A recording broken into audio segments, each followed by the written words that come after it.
Welcome to our channel. Today we how to scale your freelance services with TaskRabbit. Easy tutorial step by step clearly. Create an account on TaskRabbit if you don't already have one. Visit the TaskRabbit website or download the mobile app. Fill out the required information to register as a tasker.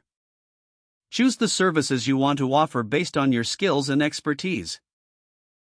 Research the demand for different services in your area. Set competitive rates based on your experience and local market standards. Create an engaging profile that showcases your skills.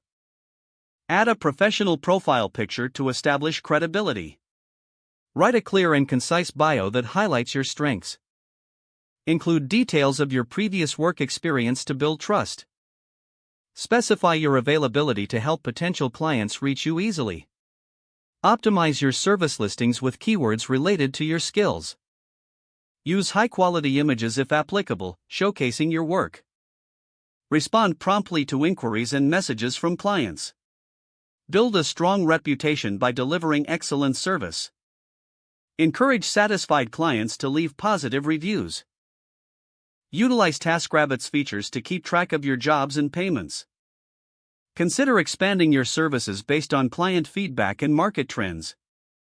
Regularly update your profile to reflect new skills and services. Network with other taskers to share tips and strategies. Maintain a consistent schedule to maximize your availability. Leverage social media to promote your TaskRabbit services. Monitor performance metrics to identify areas for improvement. Adjust your rates and services based on market demands. Stay committed to honing your skills to attract more clients. Remember, growth takes time, so be patient and persistent. If the page does not load, refresh the browser or try again in a private or incognito window. Make sure you are using the correct email address, then retype it carefully to avoid small typos. Don't forget to like this video and subscribe to our channel for more step-by-step tech guides.